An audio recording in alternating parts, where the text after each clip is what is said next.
Bien, ya estamos conectados, ¿verdad? Entonces, lo que les había estado comentando, la hiperalgesia cutánea que puede estar presente también en pacientes con neuralgia herpética debido al herpes zóster, ¿no? A ver, aquí hay dos personas que quieren ingresar, les vamos a dejar pasar, admitir. Bien. Y el tercer objetivo de la palpación superficial, habíamos indicado, es la evaluación de la temperatura local. Aunque para esto es mejor el dorso, ¿no? Lo habíamos dicho ya más antes, pero también la palma nos sirve. Los tres objetivos de la palpación superficial: sensibilidad, tensión y temperatura. Por ejemplo, en pacientes que tienen enfermedad pélvica inflamatoria, podríamos encontrar aumento de calor local a nivel de la región de Te llamo hipogástrica. después, estoy en También clase. en pacientes con plastrones apiculares o apendicitis aguda, podemos identificar un aumento de la temperatura local en fosa ilíaca derecha. Pues son algunos signos que van a ayudar bastante en la identificación de las Ya, patologías. no creo que no. Palpación superficial. ¿Quiénes estamos? Chicos, sus micrófonos, por favor. Vamos a silenciar a... Bien. ¿Me escuchan, no, jóvenes? Bien.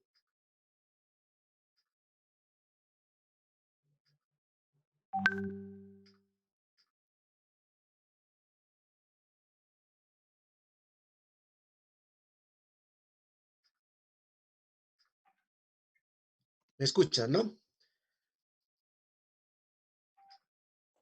Sí, doctor, se escucha. Entonces, una Sí, es la doctor. palpación superficial. La otra técnica que aplicamos en abdomen, bueno, la palpación superficial puede ser monomanual o puede ser bimanual.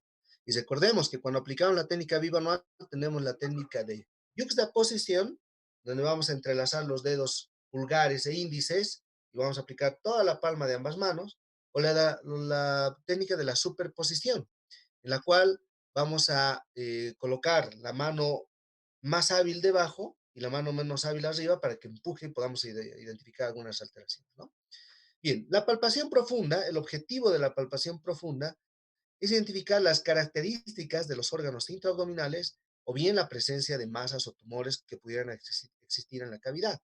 Esta también puede ser bimanual o monomanual, aquí está de superposición y algo de yuxtaposición, ¿no? Aunque aquí hay que entrelazar los dedos pulgares e índices. Ahora, quizá esta es una de las técnicas en la que mayor relevancia debemos poner el hecho de preguntar al paciente si siente o no dolor en alguna región. Aquí sí es importante, en todas es importante, pero acá también es importante dividir en regiones y preguntar al paciente si siente o no dolor, porque así aquí en la palpación sí o sí debemos empezar del sitio de menor dolor al sitio de mayor dolor. Eso para evitar la contractura refleja, ¿no es cierto? Ahora, si el paciente me dice que no siente dolor en ninguna parte, pues podemos hacer el examen por regiones de forma sistemática y ordenada, yendo de arriba a abajo o de abajo a arriba, ¿no? El objetivo, ¿cuál es? Abarcar todas las 9 regiones. Entonces, en esta palpación profunda vamos a identificar las características de algunos órganos. Por ejemplo, el colon, el marco colónico, que lo vamos a identificar sobre todo a nivel de los flancos, epigastrio y flanco derecho-izquierdo. También la presencia, digamos, del hígado en forma indirecta, aunque eso lo vamos a ver con detalle en la siguiente clase, cuando hagamos examen de abdomen por órganos, ¿no? Pero también acá podemos identificar la presencia de masas o tumores. Eso sí es muy importante, ¿no? Por ejemplo, llegan muchos pacientes con dolor abdominal en específico y cuando llegamos a este punto de la palpación profunda, nos encontramos con aquí hay algo, ¿no?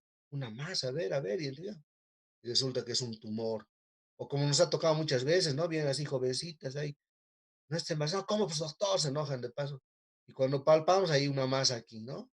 Le hacemos la ecografía, ya está ahí un niño en crecimiento, ¿no? Entonces, ocurre ese tipo de situaciones, por eso es importante la palpación profunda para identificar. Ahora, ¿qué hacemos si encontramos una masa, un tumor? Pues debemos caracterizarlo en cuanto al tamaño, la forma, la sensibilidad, perdón, sí, la sensibilidad también, pero la consistencia y la movilidad, si es que esta masa está adherida a planos profundos o es que es móvil, ¿no es cierto? Entonces hay que ver esas características de la masa si es que encontraríamos alguna alteración, ¿no?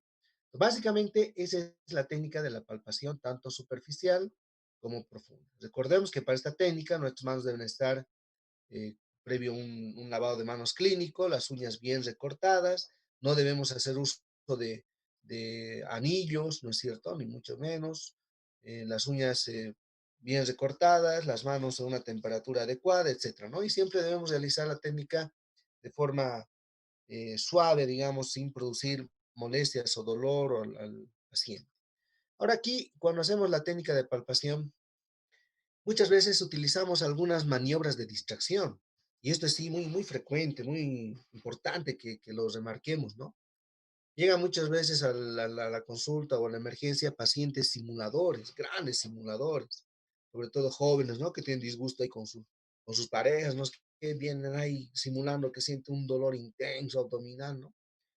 Y entonces uno muchas veces tiene que hacer alguna maniobra de distracción. Por ejemplo, cuando estoy palpando, les empiezo a hablar de cualquier cosa, ¿no? Digamos que estudias, cualquier cosa para distraer al paciente. Y entonces ahí podemos aplicar ciertas maniobras que vamos a ver más adelante, que nos puede dar una idea de que si realmente es cierto lo que el paciente está manifestando o no. Esto cuando hay, digamos, sospecha, ¿no? De que hay pacientes simuladores. Entonces también debemos utilizar maniobras de distracción, sobre todo en apendicitis, eso utilizamos mucho. Ahorita vamos a entrar a ese punto. Utilizar maniobras de distracción. Bien, ¿alguna pregunta hasta aquí, jóvenes?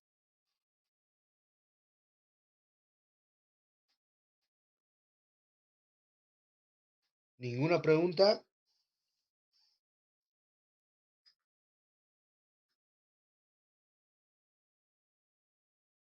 Aquí no, fíjense, aquí también mencionan sobre las maniobras de distracción. Fíjense, aquí, por ejemplo, está haciendo una palpación bimanual o decir monomanual, utilizando lo que es la pinza digital, porque aparentemente aquí encontró alguna masa, ¿no? Un tumor, y está caracterizando aquella situación. Aquí lo que está evaluando es, digamos, la presencia del signo del pliegue cutáneo en pacientes muy deshidratados o la presencia del signo de Godet cuando hay una sobrehidratación del paciente, ¿no? Cuando está con el... Bien, otro aspecto que debemos tomar en cuenta es la identificación de algunos puntos dolorosos en el abdomen, ¿no? Esto es cortito, rapidito y fácil, antes de que entremos a los signos apendiculares, que es muy importante. ¿Por qué los puntos dolorosos en el abdomen? Porque nos van a dar una idea de más o menos cuál es la causa del problema en el paciente y nos van a aproximar a un posible diagnóstico. Por eso es importante conocer, identificar correctamente y adecuadamente los puntos dolorosos en el abdomen más frecuentes. Entonces vamos a empezar de arriba abajo. ¿Me escuchan, no es cierto o no?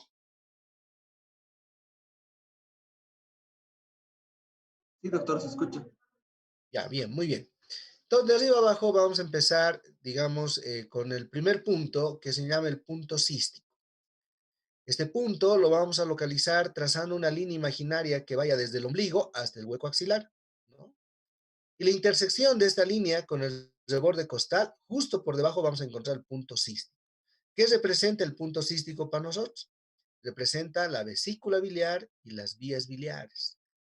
Por lo tanto, si un paciente refiere dolor en este punto específicamente, pues ya tenemos que tener la idea de que el paciente está cursando con una patología biliar, vesícula biliar o vías biliares, ¿no? Colestitis aguda, litiásica, coledocolitiasis, por ejemplo, también, o cáncer de vesícula biliar, etcétera. Entonces, ese es el objetivo de identificar, el punto cístico. ¿Cómo lo vamos a evaluar?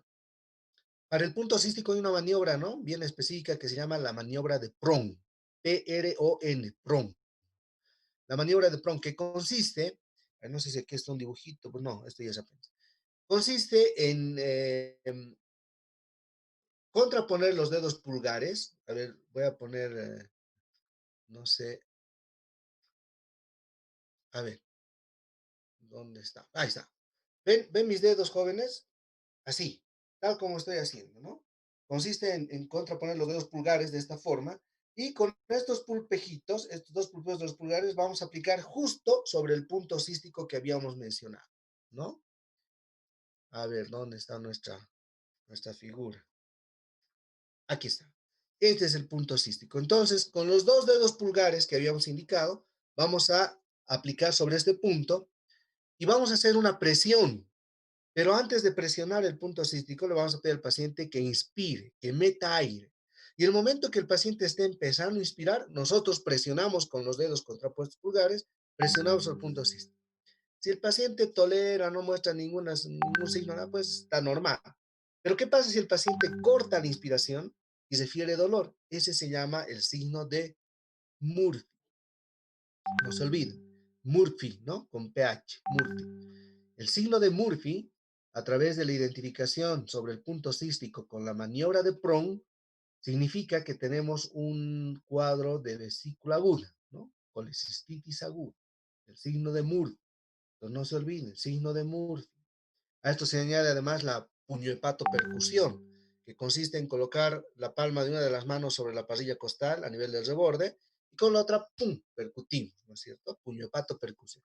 Entonces, la maniobra de Prong y el signo de Murphy, positivos sobre el punto cístico, es un signo muy característico de la colecistitis aguda.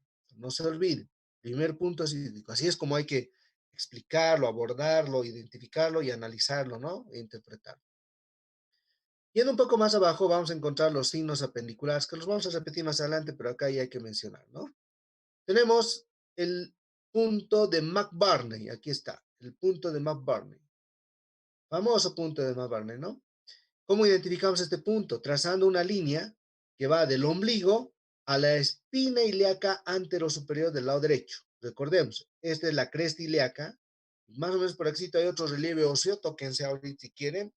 Esa es la espina ilíaca anterosuperior, derecho, izquierdo. Entonces, trazando una línea imaginaria que vaya del ombligo a esta espina ilíaca, la vamos a dividir en tres: tercio externo, tercio medio y tercio interno. La unión de los dos tercios internos con el tercio externo es el punto de McBurney, ¿no? Aquí está McBurney. Este es el punto de McBurney. Entonces, este punto de McBurney, cuando se hace positivo a la digitopresión, porque acá vamos, ya no hay maniobra de Prong acá, ¿no? Sino directamente hacemos una palpación digital. Presionamos con el pulpejo de los dedos sobre este punto. La presencia de dolor en el punto de McBurney es típico, característico de apendicitis aguda. Pero no siempre, ¿no? También podemos encontrar este mismo punto en mujeres, por ejemplo, con anexitis, con quistes de ovario, con embarazo ectópico a este nivel, etcétera. Entonces también podría haber este punto de McBurney, pero típicamente se ve en la apendicitis aguda. Sobre esta misma línea, pero esta vez la unión de los dos tercios externos con el tercio interno, tenemos el punto de Morris. Aquí está. Punto de Morris, que también dice apendicitis, pero ¿cómo puede ser? Apendicitis. Ah, es que eso depende de la posición anatómica que adopte el apéndice en el paciente. Recordemos que el apéndice generalmente tiene una posición medial, ¿no? Entonces, muchas veces el paciente, el apéndice, perdón, puede tener una posición hacia abajo, descendente, o hacia atrás, retrocecal, o hacia arriba, hacia adentro. En ese caso vamos a tener el punto de Morris positivo, ¿no? El otro punto, cuando el apéndice es descendente, cuando está a nivel pelviano, pélvico, es el punto de Lanz, con Z, L-A-N-Z, Lanz.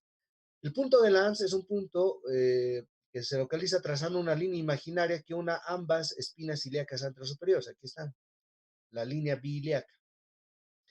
Esta línea bilíaca la vamos a dividir en tres: tercio derecho, tercio medio y tercio izquierdo.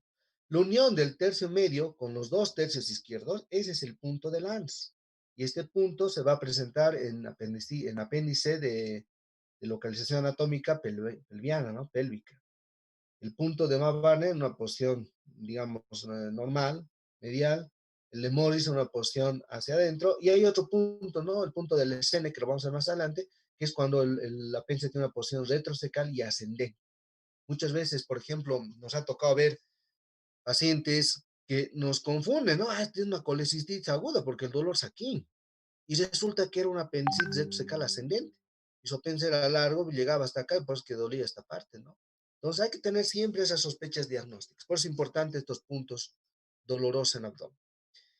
Los otros puntos importantes también son los puntos renoureterales o ureterales, si gustan, ¿no? Son tres: el punto ureteral superior, medio e inferior. El punto ureteral superior se localiza en una línea horizontal que pasa por el ombligo. Aquí está, esta es la línea.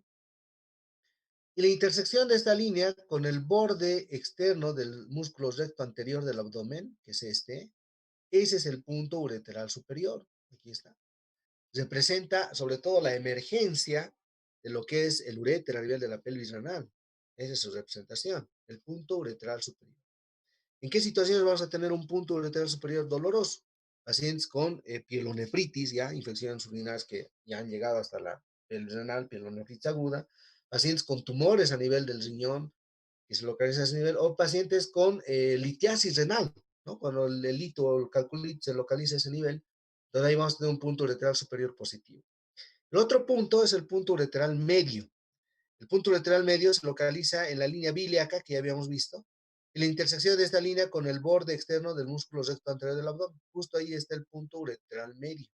¿Qué representa? Este punto representa el trayecto del uréter. Muy frecuente se hace positivo y doloroso en pacientes con cólicos renureterales, ¿no? Cuando el calculito está migrando, tanto derecho como izquierdo, dependiendo del lugar. También en pielonefritis.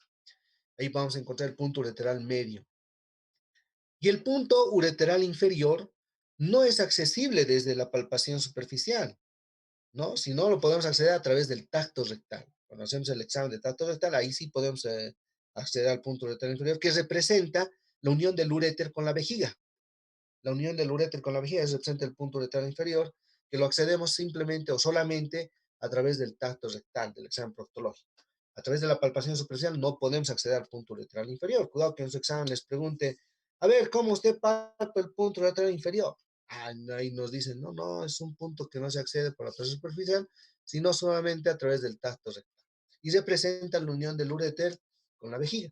También se va a hacer positivo en pacientes con infecciones urinarias de vías bajas, en cistitis, en pacientes con cólicos renouretrales, que cuando el lito ya está migrando a ese nivel, en pacientes con tumores de vejiga también podría presentarse, etcétera, ¿no? Entonces, son los puntos importantes. Y finalmente, el punto de Matt-Barney izquierdo, lo mismo, ¿no?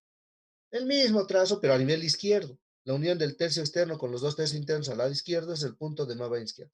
¿Cuándo se hace positivo? Cuando hay diverticulitis, como vemos acá. Pero este punto también se emplea para algunos procedimientos, ¿no? ¿Recuerdan? Les había hablado de la paracentesis, cuando hacemos extracción de líquido acítico. Entonces, ¿cuál es el punto de referencia? Es el punto de Matt-Barney izquierdo, aquí.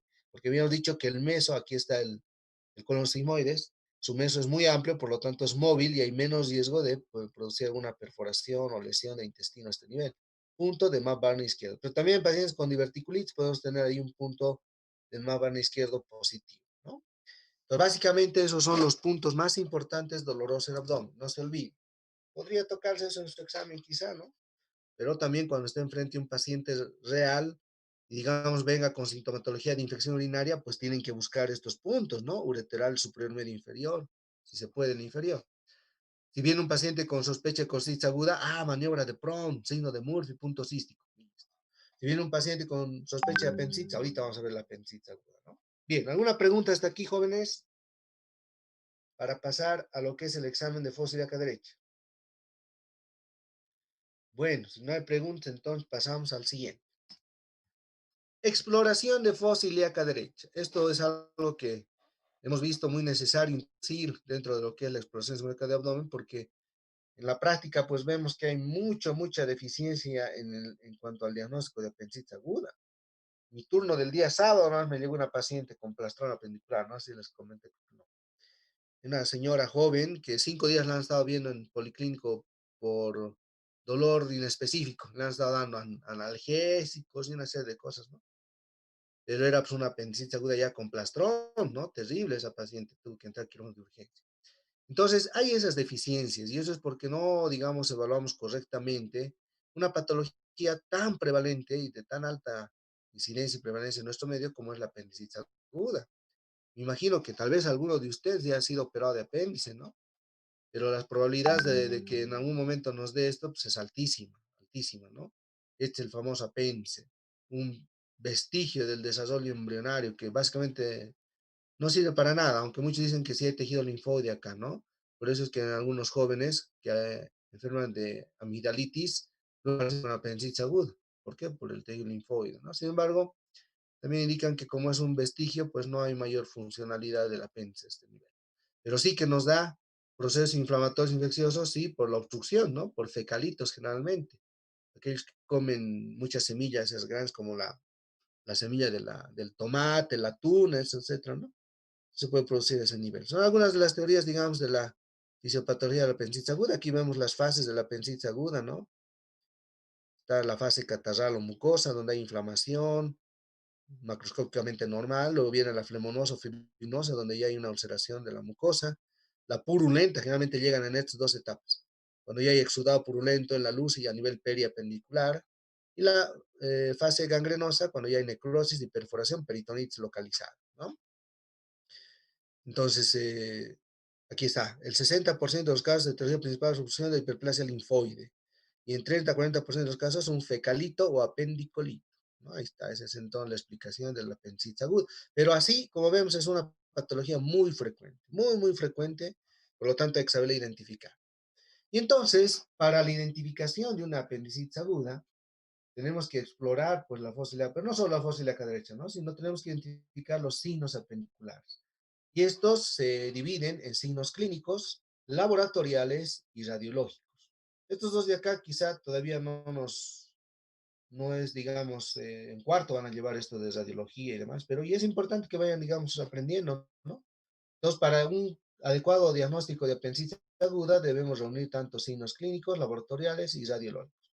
Estos son lo que nos interesa, los signos clínicos. Entonces, vamos por ahí, empecemos, vamos a ver el resto también. Fíjense, si yo les daría la tarea, que por cierto ya les voy a pasar el código de Classroom para que vayan haciendo, no les voy a dejar mucha tarea porque no es el objetivo eso, ¿no? Sino para que les deje todo el material para que vayan estudiando. Eso sí, les voy a dejar videos y demás. Tareas quizá no, ya las que les he dado están muy buenas y vamos a seguir con eso.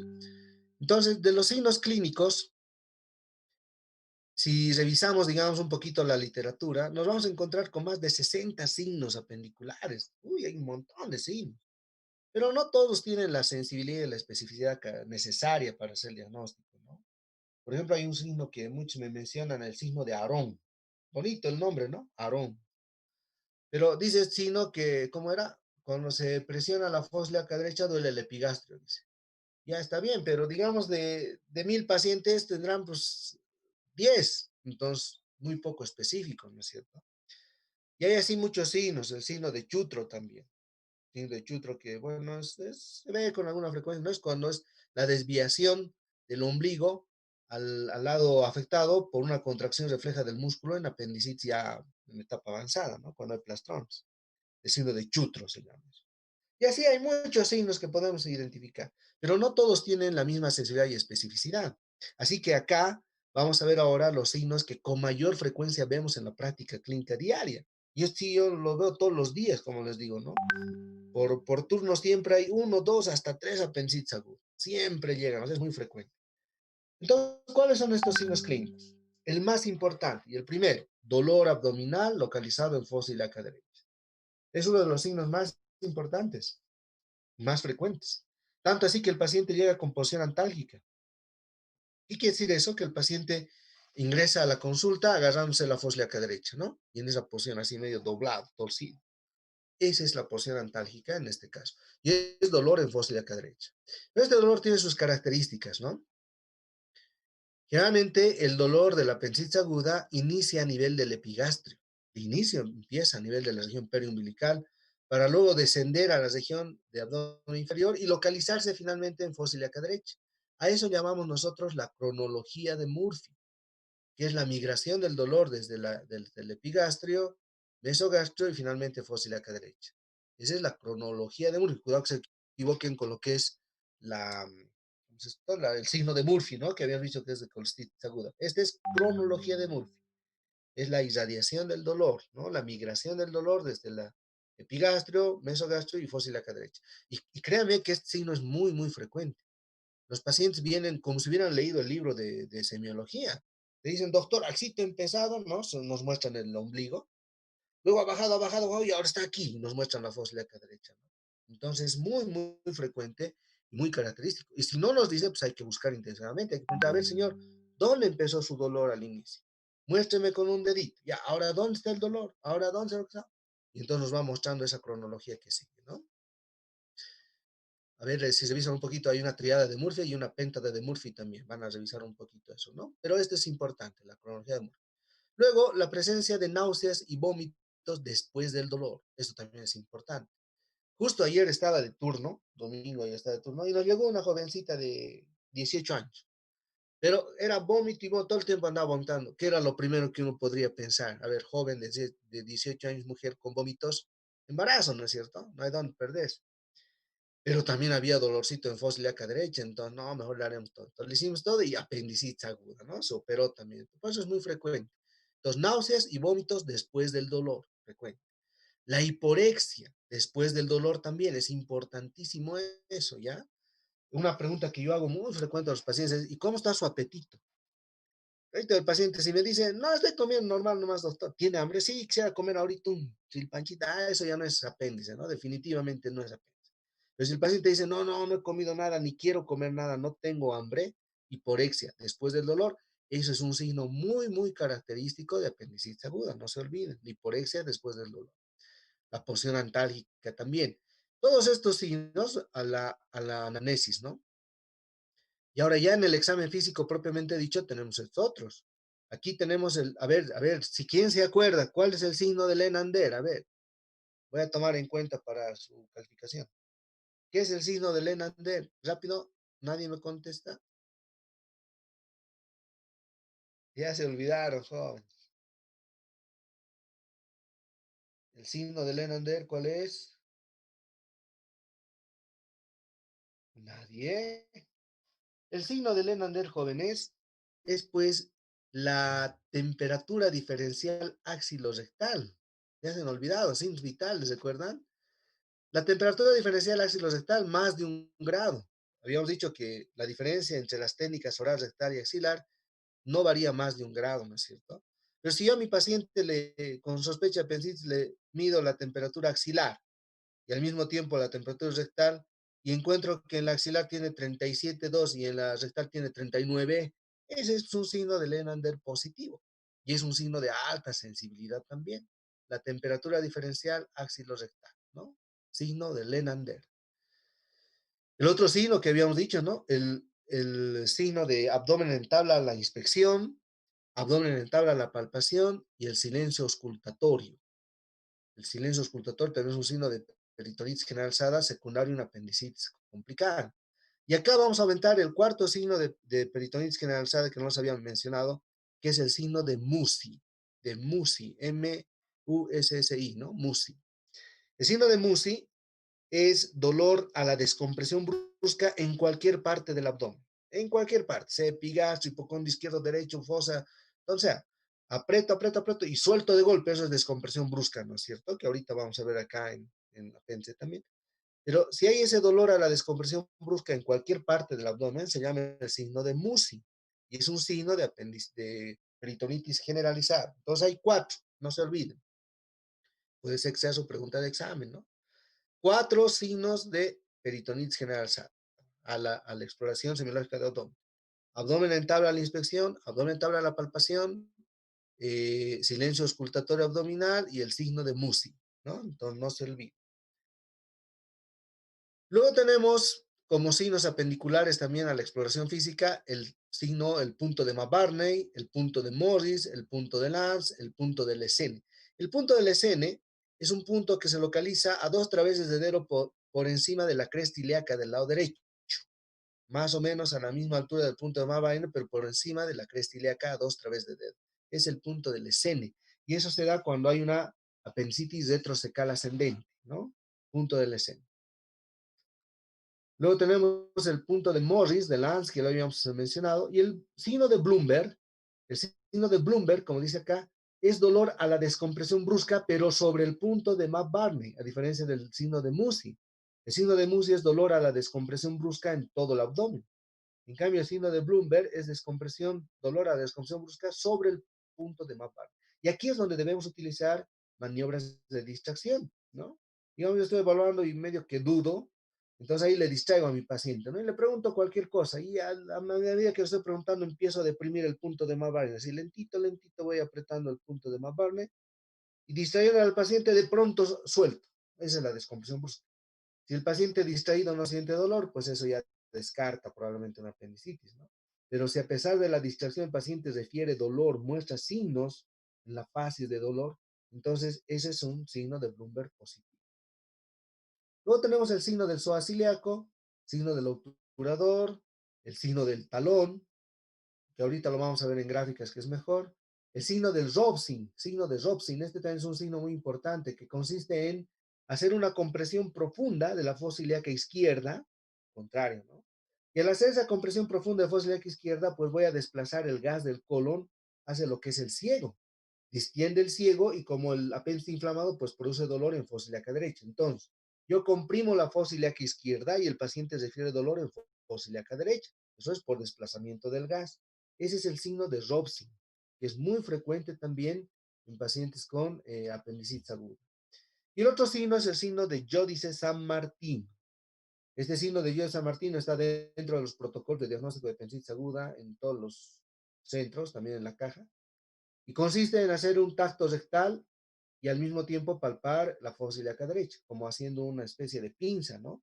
Con un dedo hacemos el tacto rectal, eso vamos a ver más adelante, y con el otro dedito palpamos la fosa ilíaca derecha. Es el signo de Giudice-San Martino en el cual se genera dolor en fosa ilíaca derecha, muy característico de apendicitis aguda. Entonces, fíjense, todos esos son los signos. Miren, a ver, hay 1, 2, 3, 4, 5, 6, 7, 8, 9, 10, 11, 12, 13, 14, 15, 16, 17, 18, 19, 20. 20 signos nomás acá, fíjense. Entonces hay que tomar en cuenta. Si alguna vez, si digamos en su examen les preguntamos, no creo que les preguntemos más de 5. Y aquí ya tienen como 20 para escoger, ¿no? Y todos estos que hemos mencionado acá son los que con mayor frecuencia se presentan.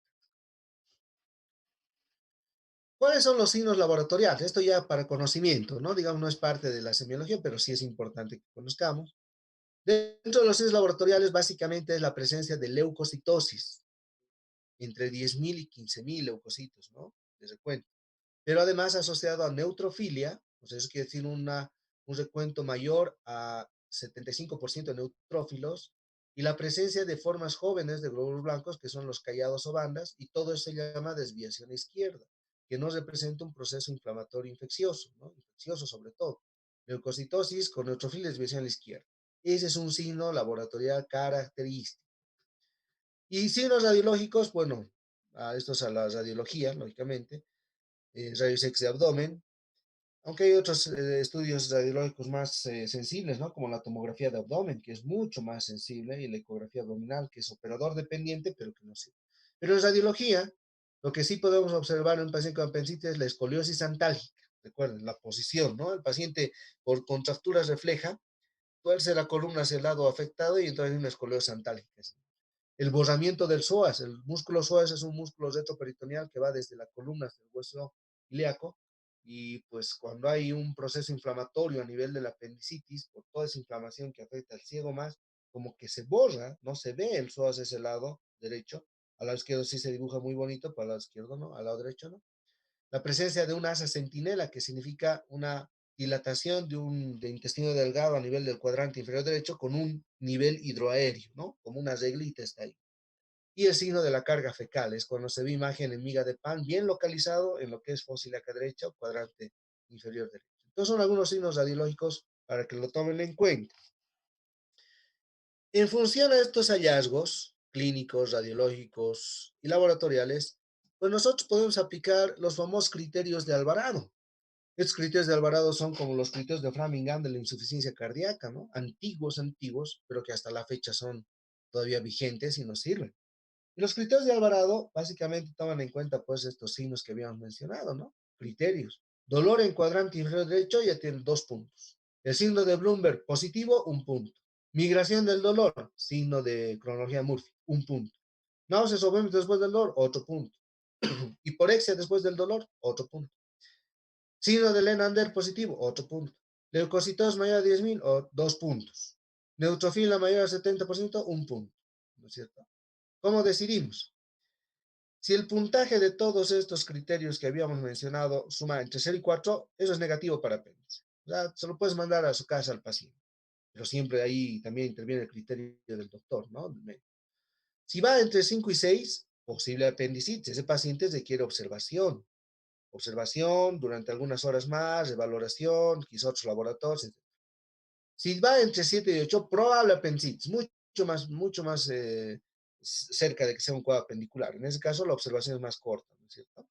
Y si el puntaje es de 9 a 10, eso es sin duda apendicitis aguda. Entonces son los criterios de Alvarado que en función a estos hallazgos, pues nos va a ayudar en el diagnóstico de apendicitis aguda y tomar la conducta. Esto pueden ustedes aplicarlo ahí a la cabeza del paciente cuando estén haciendo su práctica clínica diaria. Aquí está lo que les decía. Este es el signo de cronología de Murphy. El paciente dice, Axito, empezado, doctor, luego baja, y ahora está aquí, me duele, ¿no? ¿Dónde le duele ahora? Aquí. ¿Dónde empezó? Aquí, y ahora acá, ¿no? Ahí está el signo del punto de Bloomberg, la línea imaginaria. Estas son las posiciones, perdón, algunas de las posiciones del apéndice, ¿no? Bien, hay apéndices tan altos como este, por ejemplo, que nos puede hacer confundir con colitis aguda. Pero aquí está el signo del escene, el punto del escene, por encima de la cresta ilíaca, que sería este, ¿no? Aquí está. El escene, Bloomberg, Morris, Lance. Y todo esto le llaman el triángulo apendicular. Si está presente todo eso, chao, ¿no? Pero ahí está, es por la posición. El punto de Lance es cuando hay un apéndice más pelviano. El del SN cuando es retrocecal ascendente. El de McBarney es cuando es el mesomedial. Y el de Morris cuando es interno, ¿no es cierto? Entonces, dependiendo de la posición anatómica del apéndice. Este es el signo de Robson. Se comprime la fosa ilíaca izquierda y hay dolor en fosa ilíaca derecha. Este es el signo del psoas y el del obturador. Ambos son músculos retroperitoneales, ¿no? Que están en contacto directo con el ciego y el apéndice, por lo tanto, cuando se contraen por algún movimiento como este es muy complejo, ¿no? Hay otros formas más bonitos, ahorita vamos a ver. Se contrae y duele, ¿no? La fosa ilíaca derecha. Esta es la forma correcta. Estando el paciente en el cúbito dorsal, ¿no? El médico va a colocar una mano a nivel del tobillo y otra sobre la rodilla y le va a pedir al paciente que levante la pierna contra resistencia. O bien uno levanta y le pide al paciente que baje la rodilla contra resistencia, cualquier de los sirve. Al hacer eso, se contrae el psoas ilíaco y genera dolor en fosa ilíaca derecha. Entonces uno hace esto y el paciente se refiere dolor en fosa ilíaca derecha, signo del psoas positivo, ¿no? Como este. Es el obturador. Se flexiona la pierna del lado derecho y se hace una rotación hacia adentro. Pero una forma más bonita de hacer el signo del obturador es pedir al paciente que doble ambas rodillas, ¿no? Y uno le dice, yo voy a abrir tus rodillas y tú cierras, me haces fuerza contraria, o lo contrario, ¿no? Yo cierro y tú abres. Entonces, al hacer eso, el paciente también presenta dolor en fosa ilíaca derecha. Otro signo del obturador. Y hay otro signo bonito, el del talón, que se utiliza en niños, ¿no? Los chiquitos lo que se les pide es que se paren y que salten sobre su pierna del lado derecho, levantando la izquierda, que salten sobre el del lado derecho. Entonces, al saltar, chillan de dolor en fosa ilíaca derecha, ¿no? O bien, estando en el cúbito dorsal, levanto la pierna y con el puño cerrado golpeo el talón. Signo del talón. También otro signo. Y bien, básicamente eso es lo que lo que vamos a ver hasta hoy, pues ya mañana vamos a entrar a lo que es hígado, vaso y riñón. ¿Alguna pregunta, jóvenes?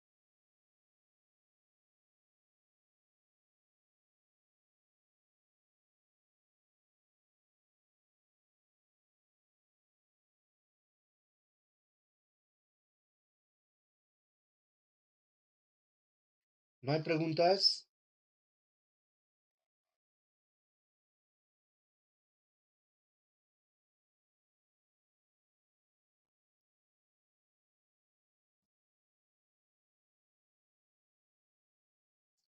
¿Alguna pregunta, jóvenes? No, doctor, todo claro. Todo claro. Bien, mañana les voy a dejar el código